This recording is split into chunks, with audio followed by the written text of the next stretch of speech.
लोकसभा चुनाव में अब महज 189 दिन बाकी हैं और हर बीतते दिन के साथ चुनावी लड़ाई धारदार होती जा रही है। फिलहाल जो राजनीतिक रण छिड़ा हुआ है उसमें सबसे बड़ा मुद्दा धर्म का हो गया है। धर्म के ध्वजाधारी अपनी अपनी चाल चल रहे हैं।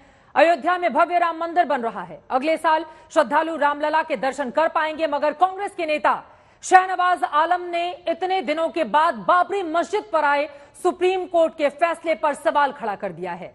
शाहनवाज आलम ने बयान दिया है तो सिर्फ सियासत गर्मा गई। बीजेपी की ओर से जोरदार पलटवार किया गया।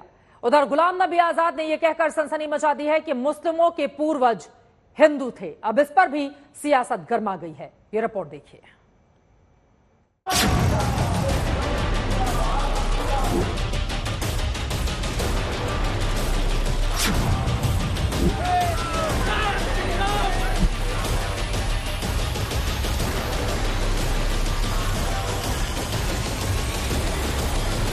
देश में चुनावी मौसम आया तो हिंदू मुसलमान की सियासत एक बार फिर गरमाने लगी। कांग्रेस नेता शाहनवाज आलम ने बाबरी मस्जिद के फैसले पर सवाल खड़े कर दिए। जो अच्छा फैसला नहीं था सुप्रीम कोर्ट का बाबरी मस्जिद पे, वो तथ्यों के आधार पे नहीं था, भावनाओं के आधार पे था। बावजूद उसके उसमें कहा गया कि ये जो पूजा स्थल अधिनियम 1991 है, ये हमारे देश को मजबूत करता है।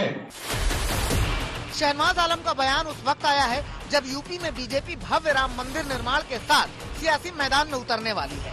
लोकसभा चुनाव से पहले राम मंदिर के द्वार श्रद्धालुओं के लिए खोल दिए जाएंगे और देश के सबसे बड़े सूबे यूपी में बीजेपी का ये सबसे बड़ा ट्रम्प कार्ड माना जा रहा है, जहां बीजेपी टारगेट 80 का प्लान बना रही है।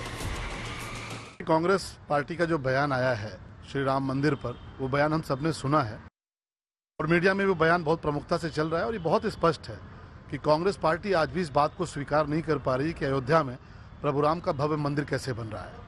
आपको पता होगा जब जब राम मंदिर बनने की बात आई, कांग्रेस ने पुरजोर उसकी खिलाफत की। कपिल सिब्बल जी कोर्ट के भीतर गए, फैसला नहीं आना चाहिए। कभी कहा कि भगवान राम काल्पनिक थे। जितने तरह की अड़चने कांग्रेस पार्टी की तरफ से भगवान राम के मंदिर के खिलाफ लगाई जा सकती थी, वो लगाई गई। लेकिन इसके बावजूद निर्णय आया और उस निर्णय को पूरे देश ने स्वीकार किया। इस देश के 140 करोड़ लोगों ने स्वीकार किया, लेकिन कांग्रेस पार्टी अभी भी ये मानने को तैयार नहीं कि अयोध्या में भगवान राम का मंदिर कैसे बन रहा है। कांग्रेस अभी भी चाहता है कि अल्पसंख्यक समाज को वो चिकनी चुपड़ी बातें करके गुमराह करके केवल वोट बैंक की तरह इस्तेमाल करे, लेकिन अल्पसंख्यक समाज वोट बैंक की तरह इस्तेमाल होने वाला समाज नहीं है। ये डेवलपमेंट की तरफ आगे बढ़ने वाला समाज है और मोदी सरकार, योगी सरकार अल्पसंख्यक समाज के जो मूलभूत जो सुविधाएं हैं, जो जरूरतें हैं, उनको पूरा कर रही है। यूपी में कांग्रेस की हालत खराब है। ऐसे में बीजेपी की पिच पर कांग्रेस का उतरना विपक्षी दलों को भी रास नहीं आ रहा। आप बीजेपी से आग से मत खिलिए, बीजेपी की आग से। बीजेपी जानबूझ करके चाहती है कि इस तरह की बहस हो जिससे मुख्य मुद्दों पे बहस हो पाए। उधर कांग्रेस अपने नेता के बचाव में उतरी है, जो लाल कृष्ण आडवाणी के बयान का हवाला दे रही है। खुद लाल कृष्ण आडवाणी जी, उनका तर्क ये थी कि राम मंदिर एक आस्था का मुद्दा है। तो मुझे लगता है ये सवाल बीजेपी वालों को पूछना चाहिए। जब खुद लाल कृष्ण आडवाणी जी की ये बयान राम मंदिर आस्था का मुद्दा है। वीडियो वायरल होने के बाद जारी सियासत के बीच शाहनवाज आलम अपने बयान पर अडिग हैं और सुप्रीम कोर्ट के फैसले पर सवाल खड़े कर रहे हैं, जिन्हें पूरे मामले में बीजेपी की साजिश नजर आ रही है। जो काम सरकार खुद नहीं करना चाहती है, जुडिशियरी के एक हिस्से से करवा रही है। ये मैं जुडिशियरी को कटघरे में खड़ा कर रहा हूँ। सियासत में जब धर्म का रंग चढ़ा तो एक बयान जम्मू कश्मीर से भी आया, जहां गुलाम नबी आजाद ने भारत के मुसलमानों के पूर्वजों को हिंदू बता दिया। हमारे हिंदुस्तान में इस्लाम सिर्फ, और वैसे ही पूरा इस्लाम तो आया ही है 1500 साल पहले। हिंदू धर्म बहुत पुराना है, तो बाहर से आए होंगे 10-20, वो जब मुगलों के वक्त में उनकी फौज में थे। बाकी तो सब हिंदू से ही कन्वर्ट हुए हैं मुसलमान हिंदुस्तान में। और उसकी मिसाल हमारी कश्मीर में। कश्मीर में कौन था 600 साल पहले मुसलमान? सब कश्मीरी पंडित थे, सब वही इस्लाम कर गए, बन गए। तो मैंने कहा सब इसी धर्म में पैदा हुए। गुलाम नबी आजाद के इस बयान ने नई बहस छेड़ दी है। किसी को इसमें एजेंडा नजर आने लगा तो किसी को सच्चाई।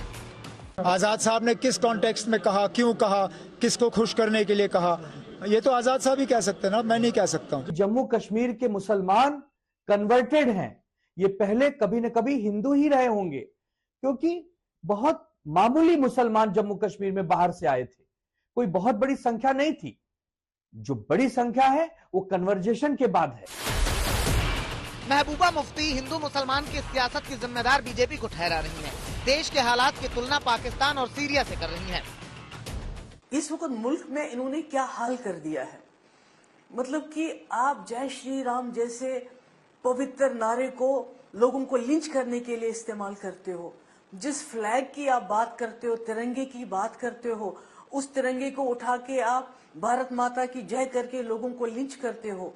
आप जम्मू के अंदर उसी फ्लैग को लेके जो रेपिस्ट हैं, जो बलात्कारी है, उनको सपोर्ट करते हो। तो मुल्क को किस दहाने पहुंचा है इस वक्त जो बीजेपी की सरकार है। जो अंग्रेजों ने उस वक्त रोल किया था वो रोल इस वक्त बीजेपी कर रही है। सिर्फ फर्क ये है कि अंग्रेजों ने देश के 2 टुकड़े कर दिए और बीजेपी लोगों के टुकड़े कर रही है। हिंदू मुसलमान नफरतें इतनी ज्यादा। अब हिंदू मुसलमान की सियासत को हर पार्टी अपने एजेंडे के हिसाब से देख रही है। कभी मजहब के नाम पे सियासत नहीं की।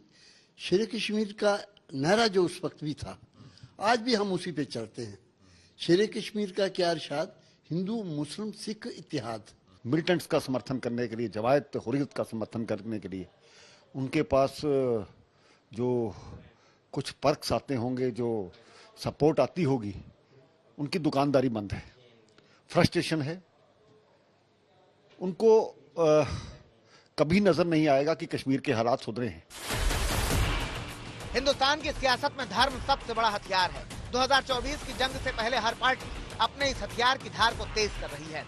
दिल्ली से मौसमी सिंह, लखनऊ से अभिषेक मिश्रा के साथ सुनील जी भट्ट, जम्मू आज तक। इस समय पूरी दुनिया में लोग कंफ्यूज्ड हैं। वो समझ नहीं पा रहे हैं क्या सही है, क्या गलत है, क्या सच है, क्या झूठ है। और ये स्पष्टता हम आपको अपने इस नए शो में देंगे। सब कुछ ब्लैक एंड व्हाइट में बताएंगे। इस शो में मेरे बालों के अलावा कुछ ग्रे नहीं होगा। हर खबर ब्लैक एंड व्हाइट की तरह बिल्कुल स्पष्ट होगी। इस समय पूरी दुनिया में लोग कंफ्यूज्ड हैं। वो समझ नहीं पा रहे हैं क्या सही है, क्या गलत है, क्या सच है, क्या झूठ है। और ये स्पष्टता हम आपको अपने इस नए शो में देंगे। सब कुछ ब्लैक एंड व्हाइट में बताएंगे। इस शो में मेरे बालों के अलावा कुछ ग्रे नहीं होगा। हर खबर ब्लैक एंड व्हाइट की तरह बिल्कुल स्पष्ट होगी।